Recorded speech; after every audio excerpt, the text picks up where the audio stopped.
Tonight, what I'm going to be talking about is kind of relevant. If you think about the discussion of red versus blue or right versus left, a lot of the origins of the new left, the new right, come out of the 1960s. And tied to that, of course, is the reaction a lot of Americans had to the Cold War. All of this was tied together. And one of the more interesting personalities to come out of this, and kind of an unusual example of the new right, if you will, would be Major General, retired Edwin Walker. So that's who we're going to talk about tonight.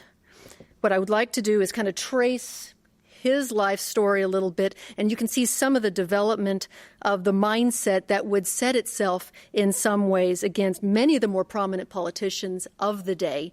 And most clearly, that's going to be the case of John F. Kennedy, his vice president, Lyndon B. Johnson, and his brother, Attorney General Robert F. Kennedy, or Bobby. And the relationship that we're going to see between Walker and the Kennedys, well, let's just say there's no love lost between them, and you can kind of see that from pretty early on. But Walker himself was born in 1909 in Center Point, Texas. That's kind of central Texas, hill country area. He was a West Point graduate. He served in World War II, and then he also served in the Korean conflict. Now, his experiences in Korea are going to shape somewhat his beliefs regarding the Cold War, the nature of communism, the potential threat of communism. You can see it with concerns about brainwashing, which was something that they talked about even at the time. The picture there obviously is from the Manchurian Candidate from 1962, when they're hearkening back to the exact same thing. The concern that there were soldiers fighting in Korea who were being brainwashed into supporting the North Korean communist perspective. And Walker saw elements of this. He was concerned by this, and he was concerned by what he saw as a perceived lack of patriotism. And as he described it later, he talked to a gentleman by the name of Dan Smoot, who had a news program called the Dan Smoot Report, and he told Dan Smoot that the problem he had with Korea was not just that the men under his command were lacking training, but they lacked ideals. And that was the concern he saw. A lot of the Cold War for him was going to be ideological on a grand scale.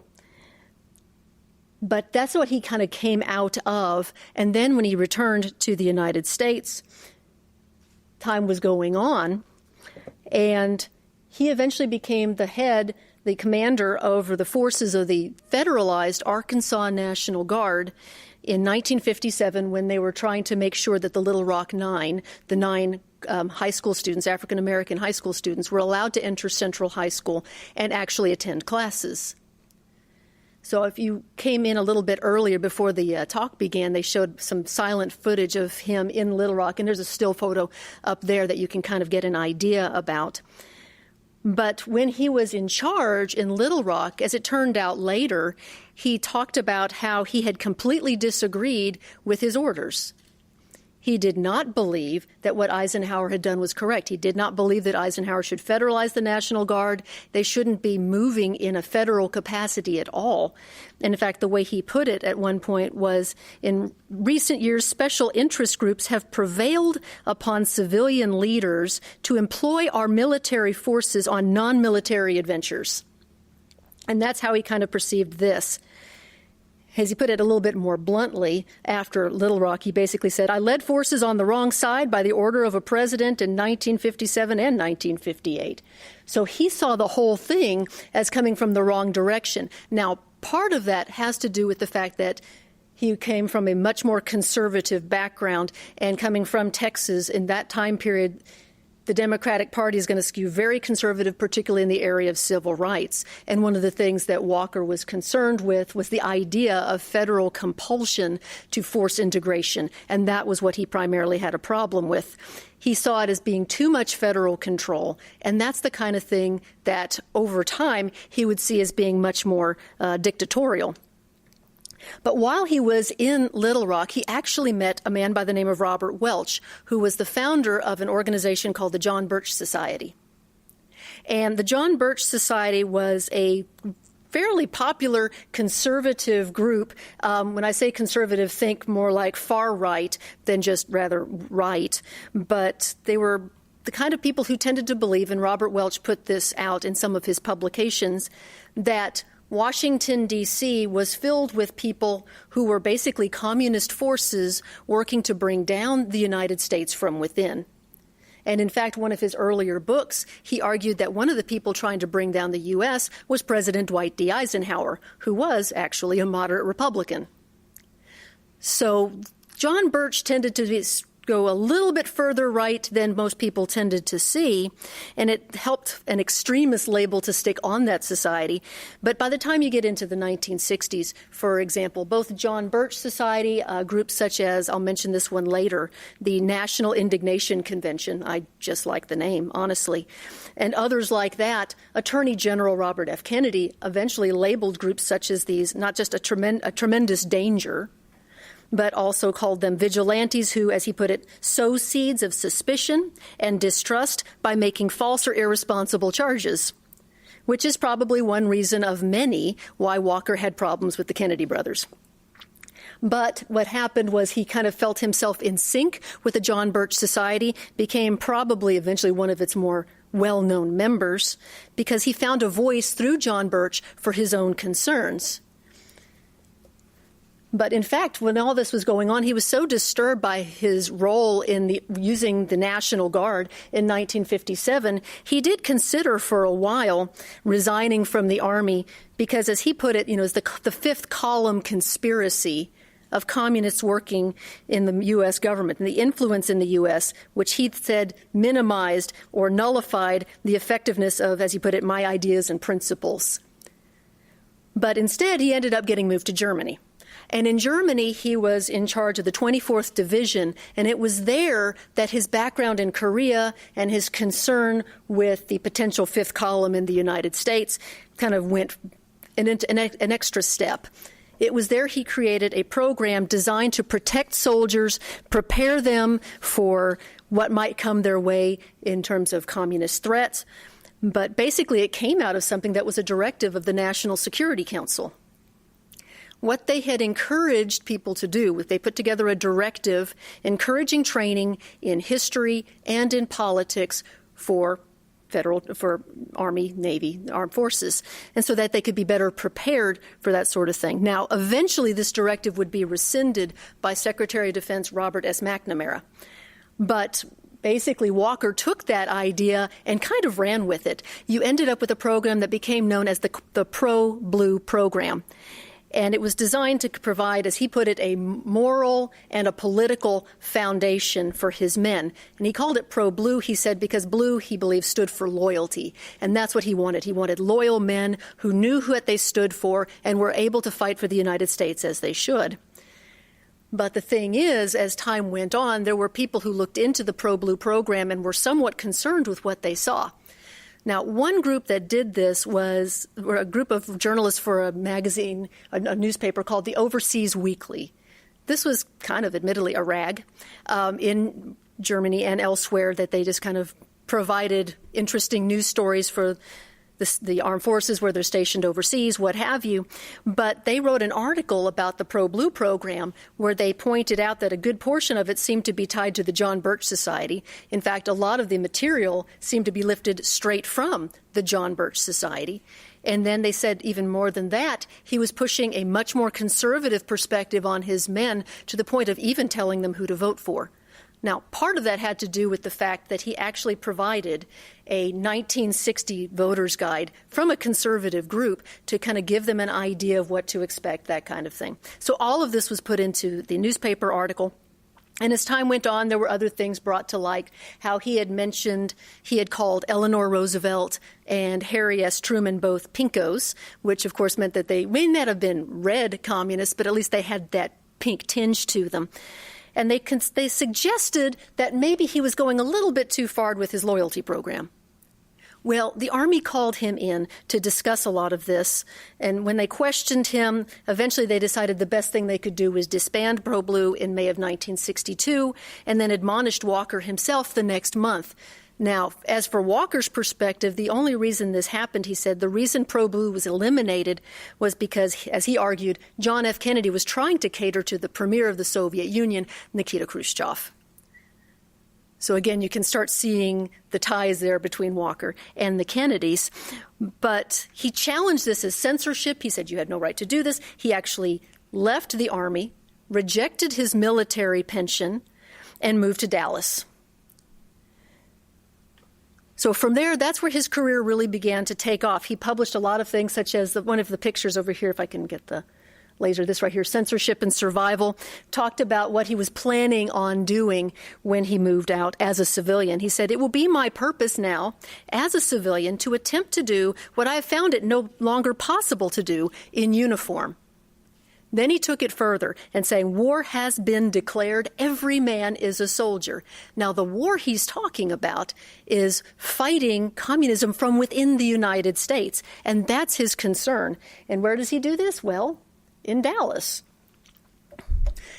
The picture there on the left is his house. It was on Turtle Creek Boulevard. The picture's from a couple of years later, 1963. Actually, he planted the U.S. flag upside down on his front lawn. He did this primarily because you fly your flag upside down as a sign of distress. His distress in this case actually had to do with the presence of the United States in the United Nations.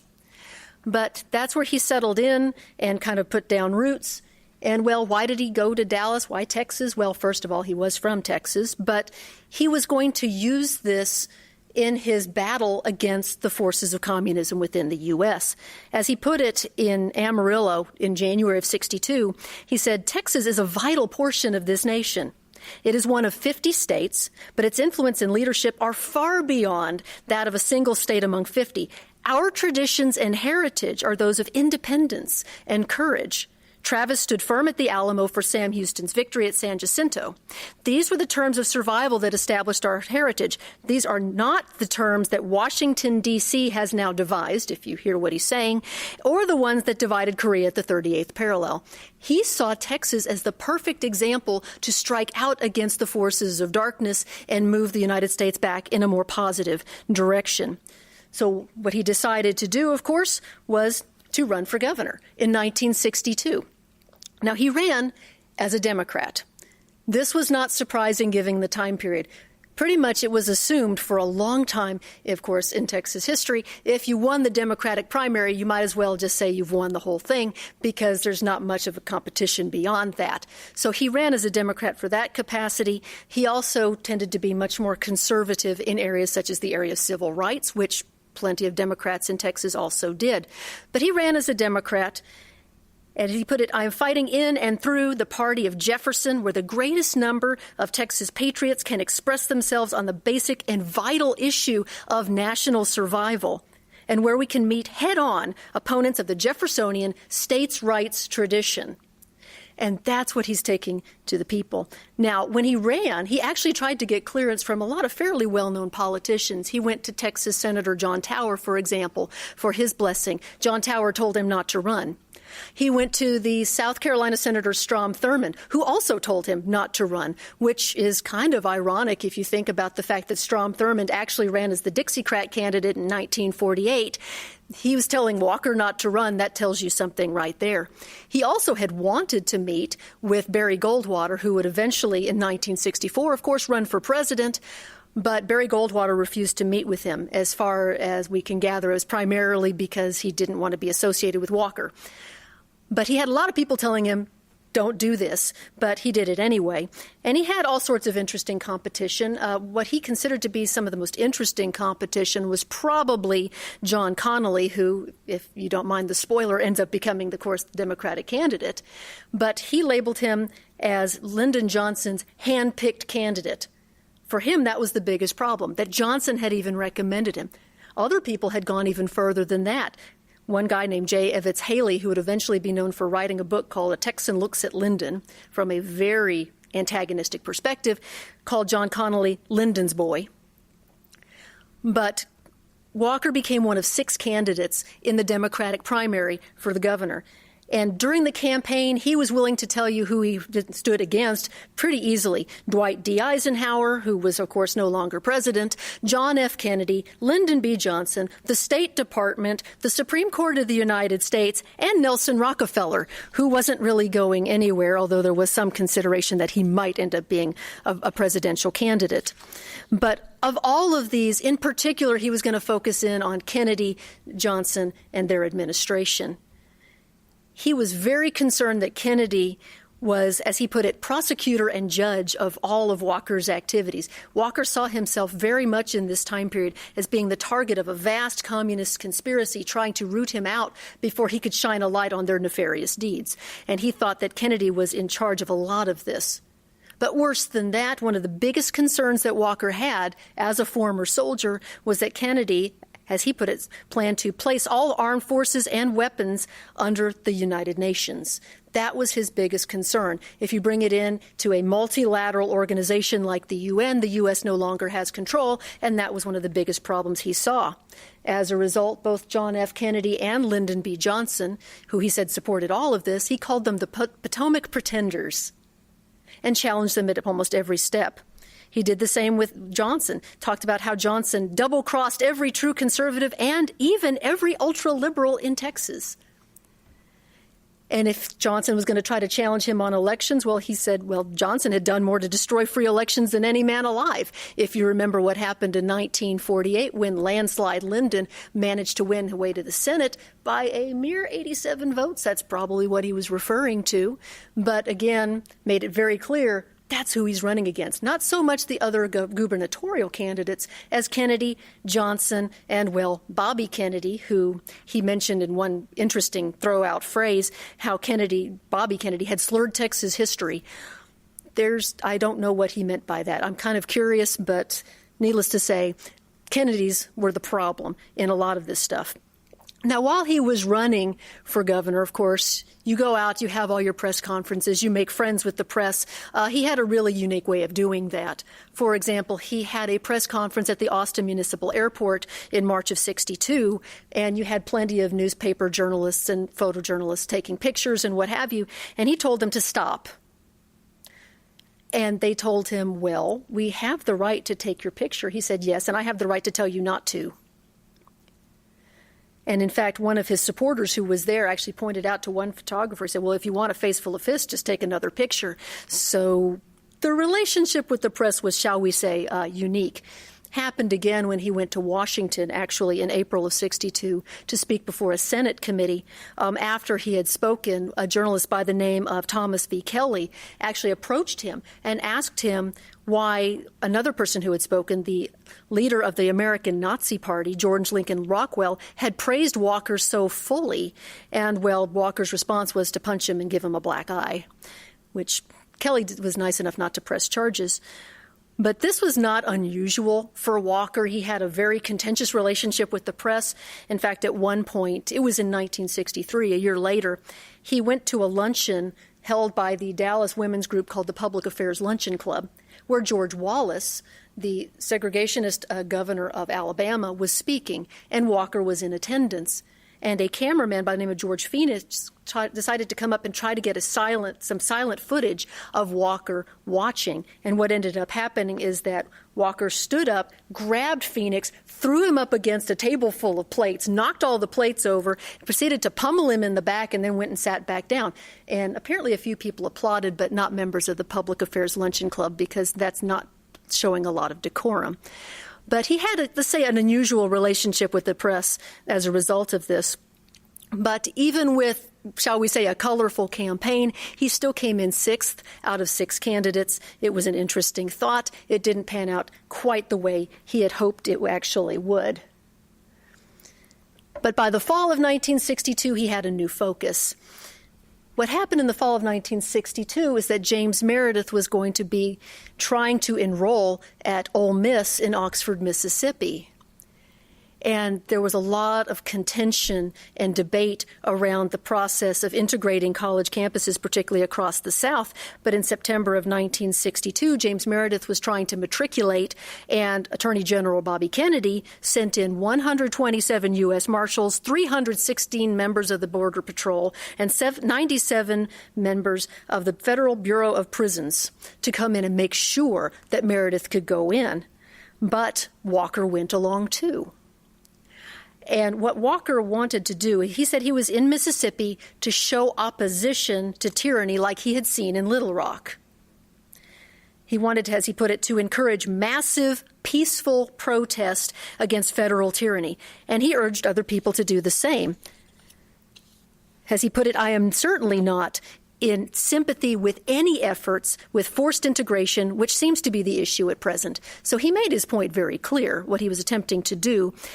But word began to spread as everything was kind of coming together in Oxford that whether this was a rumor or not, there were some armed men who seemed to be following the call of Walker, which was pretty clarion, and they were making their way to Oxford. And long story short, what happened was a riot.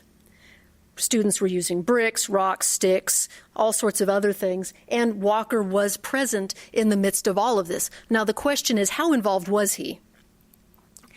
And there's some debate as to how involved he was.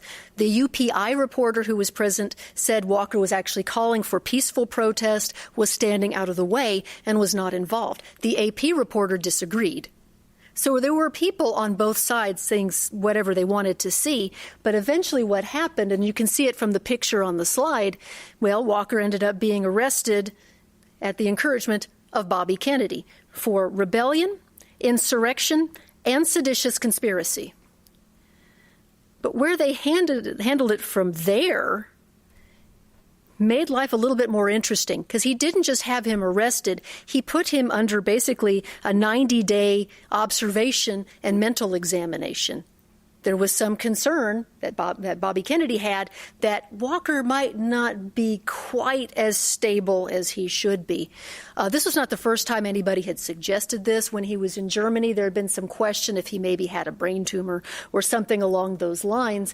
But they threw him into basically a federal prison reserved for psychiatric and mental prisoners. And that's where things started getting interesting, because the whole question was, shouldn't he be having just a regular jury trial? Why are they putting on trial for his sanity? And there was a huge debate about this. Representative Bruce Alger, who represented Dallas in the House of Representatives at this point, asked Congress to protect Walker's constitutional rights, including the right to have bail and legal representation, challenged him being put into this federal prison at this level. And across the country, he became kind of the cause célèbre for a lot of what was going on. There was a group of women, for example, in Los Angeles called the Minute Women. You would see organizations like this across the country. And the Minute Women sent in petitions protesting this type of psychiatric treatment simply for what they considered to be a conservative position. The Dallas Morning News noted that the only person in Oxford who got this sort of treatment was Walker himself. And even the ACLU made a statement at one point, which tells you something right there. So this was a huge hue and cry over what had happened. And eventually it was determined that there was nothing wrong with Walker, and they eventually exonerated him and sent him home. And when he made his way back, well, this is the picture when he got back. About 250 people met his plane at Love Field with, Confederate flags flying and signs like Walker for President in '64, which I think would have been fascinating. I would have been intrigued. But singing for He's a Jolly Good Fellow and everything else. And he's back, and he was kind of the immediate hero of the day because of what had happened at Ole Miss. Now, after that, he kind of picked up steam a little bit. He ended up linking forces with a guy by the name of Billy James Hargis. Now, Hargis was a fundamentalist preacher from Tulsa who founded in 1947 a group called the Christian Crusade. And in the spring of 1963, they basically rented a bus and went on a 6-week tour around the country to have kind of mutual support or mutual admiration, what you want to call it, bringing in some money, splitting the profits, but they called it Operation Midnight Ride, kind of being a throwback to the idea of the Midnight Ride of Paul Revere, to wake people up and alert them to the situation in the country. And they thrived on controversy when they did this because, of course, we mentioned his love affair with the press. It continued when he was working alongside Billy James Hargis. In fact, it got to the point where they would deliberately have press conferences before they actually held their meetings so that the journalists could say something and they could focus all this attention on the controversy created there, and then they would have their meeting. But apparently it did reasonably well. At least he was pleased with the results. But once he returned home, he got back to work because, of course, it's going to be April of 1963, and, well, your taxes are due. Well, what ended up happening was on April 10th, he was busy at home and on Turtle Creek Boulevard doing his taxes when suddenly the bullet hit the window frame of his window, went through the far wall. Fragments of the bullet hit his forearm, cutting him there. Plaster and paint from the window frame ended up landing in his hair. Eventually, they found the slug in the next room, having gone completely through the wall, resting on a pile of pamphlets that he had there. So somebody had shot at him. They just didn't know who. And that was the big question. And when they pulled out the slug, the bullet itself was so damaged, it was really hard to tell at first what was going on with it. Eventually, they did some testing that it seemed to indicate it was what's called a Carcano bullet, but that's not going to have a whole lot of significance yet. It was a long time trying to work through a lot of this stuff. But in the interview that they did show, if you noticed before the talk, he talked about the enemy within this country, calling for the end to the HUAC and to the local police and to the military, the enemy within that was striking out against him in his own home. And he saw himself as a target of all of these forces. Now, he did close out the interview with a bit of a laugh. He cut it short because he said, if I don't actually finish my taxes, as he put it, Bobby Kennedy's going to throw me in federal jail again. So he went on with his life, but the question was, well, who shot at him? This was clearly an assassination attempt. That's certainly how he saw it. So where did that go from there? Well, it's kind of hard to tell. It was going to take some time to get to the point where people realized what exactly was tied in there. But before that, by 1963, the far right in Dallas had really ramped up in a major way, and Walker was a big part of that. And you can see it, among other things, in what they called U.S. Day in October of 1963. What happened is the 24th of October is United Nations Day. And in 1963, they were going to bring in the ambassador to the United Nations, Adlai Stevenson, to speak at Dallas Memorial Auditorium. And he was going to talk about the United Nations and how we're working together to create, a better future for everybody. Well, this rubbed Walker the wrong way for a variety of reasons. He hated the UN, as the picture with the flag flying upside down in front of his house should indicate. But his big concern, of course, was that it's multilateral. Multilateral forces mean no autonomy for the United States. And since the Soviet Union is a member of the Security Council, that means that they exercise a lot of sway over what the UN is going to be doing. As a result, he would say the United Nations was atheistic and, as he put it, Asiatic. He said it was, as he put it, our Tower of Babel. And then he, of course, tied it into the Kennedys because that's what you do. UN, one world, new frontiersmen have conspired in the liquidation of our constitutional government, he said, by, for, and of the people. They are buying and selling the nation. Now, clearly, the New Frontier reference is that to Kennedy, who is, of course, championing the new frontier in American domestic policy. But he decided to join forces with an organization that I mentioned before, the National Indignation Convention, which I like just for the name alone. It was founded in 1961 after the United States Air Force had been training Yugoslavian pilots from behind the Iron Curtain in Fort Worth. And this was of great concern to them. And you could see how the UN might be orchestrating some of this to their mind. So Walker decided to create, in response to UN Day, U.S. Day. And he was going to hold it in the same auditorium, Memorial Auditorium, the day prior to UN Day. And when he got in there, he stirred up the crowd. He suggested that they should go and hear Adlai speak and challenge him where he was and see where you go from there. And, well, apparently when he was talking about this stuff, there was at least one person in the audience, of note to us for later, a gentleman by the name of Lee Harvey Oswald, was actually in the audience during U.S. Day listening to Walker speak. Told his wife he attended an ultra-right meeting, as he put it. Well, that all kind of comes together. These are all puzzle pieces.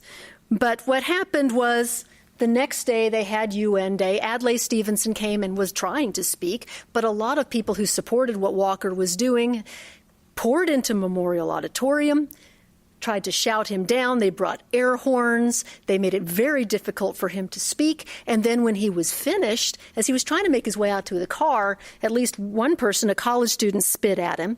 And then if you look at the picture there, he had a placard dropped on his head by the woman. If you look at her, the picture of hers over to the right, Cora Lacey Fredrickson. Mrs. Fredrickson there later said that her hand slipped. And she didn't mean to actually clunk him in the head quite the way she did, but that basically fed a lot of the reputation Dallas had at this point for being a little more than right-wing. And this is in October of 1963.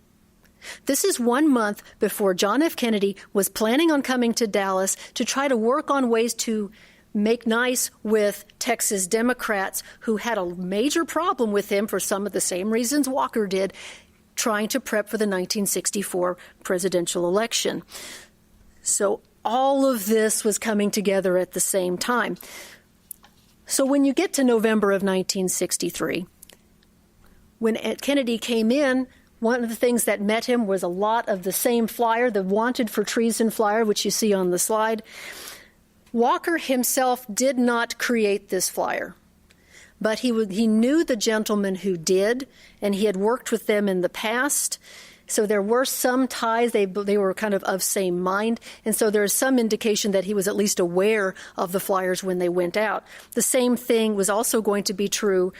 The picture of the Dallas Morning News ad that says, "Welcome, Mr. Kennedy."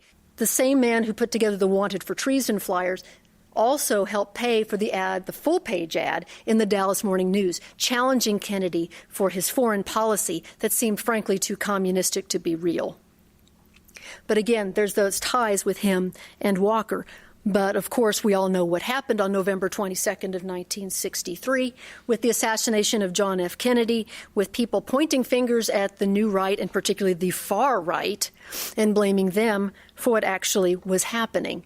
Now, it didn't take too long, of course. We found out over time that you had Lee Harvey Oswald, the gentleman on the right, who was involved in the shooting, among others. And then the question is, what do you do with that? The Warren Commission was going to be rooting out all the different pieces of information. It turned out even before it got to the Warren Commission, there was a German newspaper at the end of November who actually argued that not only was Lee Harvey Oswald guilty of killing Kennedy, but he was the person who had actually shot at Edwin Walker. And in fact, they were the ones who put this out before anybody else did. Not even an American newspaper got to this first.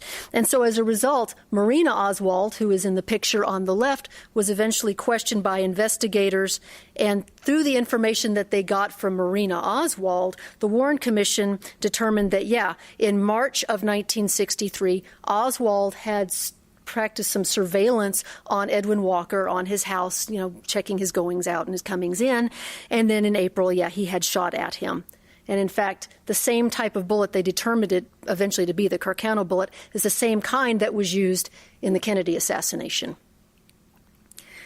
But Marina, when she explained this to the Warren Commission, she said a lot of this was because, and as he put it in a letter to her, it was due to his hate for the fascist organizations and their beliefs. That's why he was targeting Walker. He was so far right, Oswald didn't want him there at all. Marina said that Oswald had told her that it was best for everybody that he got rid of Walker. As he put it, what would you say if somebody got rid of Hitler at the right time? And that he saw it as kind of the same thing.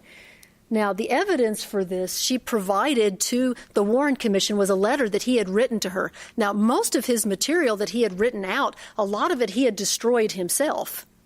It had all been burned in his bathtub. She kept this letter. In fact, she hid it in a cookbook. She was doing that as kind of leverage to protect herself and protect their child from Oswald. She said she was trying to keep him from beating her again, basically. But that was why he had shot at him. That's why he had attended the U.S. Day. He was so astounded by Walker, he just didn't know what to do with him. And it's admittedly a controversial conclusion, but Walker himself was more than happy to kind of pick up with this idea and run with it. He called the assassination attempt the April crime. And he said it was probably not just Oswald. He said it was Oswald and somebody else. He assumed it was Jack Ruby, who, of course, was the person who approached Oswald when he was being moved after he was arrested and shot him point blank. Walker thought the two had actually ended up working together. And in fact, Walker would go even further than that eventually. He argued that Attorney General Bobby Kennedy had known about Oswald and they had had him in custody. He released him, and all of this was the result, that if that had not been the case, Kennedy would probably have been safe. But as it was, he said Kennedy, as he put it, knew his assassin. So Walker was putting all of this together in his mind. But after the JFK assassination, one of the things about the far right in Dallas is it does tend to temper down a little bit because of the focus that a lot of people had before Oswald was arrested. There were still elements that remained. Walker was no exception. He would continue to speak, although his audiences were not necessarily as big as they would have been before. But he continued into the 1970s in kind of weird ways. First of all, one thing, towards the end of his life, he did try to fight to get his pension back. He eventually did get that back. In 1982, when Ronald Reagan was president, he got it with back pay. But he had a couple of run-ins with the law on his own. These were not necessarily affiliated with integration efforts or anything. He was arrested twice in Dallas parks for public lewdness, and I'll just leave it at that. But otherwise, he continued to try to put forth his own ideas on what was happening with Oswald and the Kennedys and how all of this basically intertwined. He said if there hadn't been a conspiracy against law and against justice and against himself, Kennedy, he said, would still be alive. And he said if only Walker could have known what Oswald was capable of doing, if somebody had just told him, he said all of this could have been avoided. He said the FBI was aware of it, the Dallas Police Department was aware of it, but protected him anyway. But he put these ideas forth along with a lot of other interesting things that tended to be a little bit more on the fringe, but largely disregarded, but eventually lived out the rest of his life and died in 1993 of colon cancer. Now, what's interesting is a lot of people tend to forget who he was.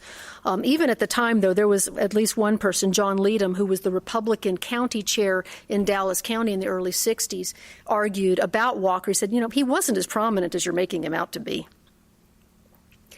And admittedly, he's not a figure on a grand scale. He's certainly not, say, Kennedy or Johnson or even Lee Harvey Oswald.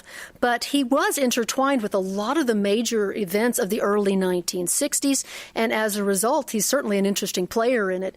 And the way everything fits together, it just makes for an interesting story. But hopefully that sheds a different light on some of what was going on, giving his own perspective. Thank you very much. Tom? Our first question is, what inspired you to prepare all the prodigious research that you obviously have done for this presentation? Well, I've always been kind of interested in the Cold War, and I was actually doing some research up at SMU, at DeGolyer, and other places, looking at how the Cold War played out in Dallas in particular. And I got more and more involved in what was happening with the far right in Dallas. I thought about maybe doing some work. I wrote an article that was about SMU, for example, during the Cold War and how they navigated that in the area of academic freedom. But I was looking at a little bit of everything, and Walker's name pops up here and there. And he's just such an interesting guy. I just kept having to look. You can't really look away from somebody like Edwin Walker, I don't think. And he had a lot of interesting things to say and was more than happy to share all of that in published format. But I just kind of caught up in it, I think. Another question we have is, what were some of the challenges you had while doing your research? Well, one of the big challenges is that I still have yet to go to the Center for American History at UT Austin, where his papers actually are kept. Now, a lot of those papers have been digitized and have been put online, but not everything. And I would have to be able to get down there and spend a good deal of time. And just the time period that I was trying to do this research, that was simply not feasible. So that's one thing I would like to do long term, is be able to get down there and rifle through some of his papers. That was probably the biggest challenge. Was there any particular point or insight that you had, but because not many people have studied Walker on a comprehensive level like you have, was there a particular insight that kind of you felt like was new to you added to the body of knowledge about General Walker? That I added to the body of knowledge? Given what I've seen, I think I brought it to a wider audience, but beyond that, I'm not really sure. Well, I think what's marvelous is how you've compiled it into one meaningful presentation. Thank you. Okay, here we have some more questions. Wonderful. From our virtual audience. Any idea why Walker was so against his picture being taken by the press? We saw from the presentation that there are certainly pictures of him that exist. So why was he only against certain pictures being taken by the press? And I might add to that question, most politicians want their pictures taken. Yeah, it makes him kind of unusual. And I'm not exactly sure. It was one of these strange situations where he just told them that he'd had enough. And I think they may have been getting a little bit too close and may have seemed a little bit too intrusive. My guess, and it's hard to tell because a lot of this is coming out of newspaper articles that don't really speculate, but my guess on a lot of this is that it felt like it was teaming up with reporters who might be asking questions that were a little bit more accusatory, for lack of a better term. Or confrontive. I'm sorry? Confrontive. Confrontational. But that may be part of it. I'm not exactly sure. It could have been argued, and I think some people probably would have done this, that sometimes he did behave in a way that was slightly off kilter. That was not unusual. The fact that he grabbed the one TV cameraman and threw him into a pile of plates just to get him out of his face, that's not something people normally do. No. And he wasn't even the main part of the whole luncheon. It was George Wallace, but he just didn't want that camera there. So, is there any particular moment from the Kennedy family that the Kennedy family noticed and took an antagonistic stance towards Walker? I can't imagine that Bobby Kennedy would have had Walker take a psychiatric evaluation without some prior escalation. He was a little bit concerned over how Walker behaved. Now, Walker had a bit of a reputation. In fact, there are a couple of movies that came out in the early 60s that a lot of people say are based on Walker. One was 7 Days in May. One that's much better known is the Stanley Kubrick film Dr. Strangelove, or How I Learned to Stop Worrying and Love the Bomb. The general that kind of dives off the deep end is said to be loosely based on Walker, perhaps. There's no way to really tie that together for sure, but that's certainly been what a lot of people have suggested. And apparently Bobby Kennedy did say at one point that the reason field commanders had no power of decision over tactical nuclear weapons was because of people like Edwin Walker. And he said as much. So he saw how Walker had behaved and how he appeared to be, at least to Kennedy's eyes, somewhat unbalanced. And I think, again, like I said, there's no love lost on either side. Well, to follow up on the first question, the politicians I've known relish the camera in front of their face, wherever they are. Right. Whether they're at church or a mass meeting of some sort, they love having their picture taken. So obviously he didn't have any, I won't say obviously, he didn't appear to have a press person advising him on how to deal with the press. It doesn't look like it, does it? I don't know. But it's certainly you presented a marvelous presentation, and thank you, Dr. Adrienne Caulfield, for this delightful talk. And come back when she's back in the spring, and see you on December the 1st. Thank you.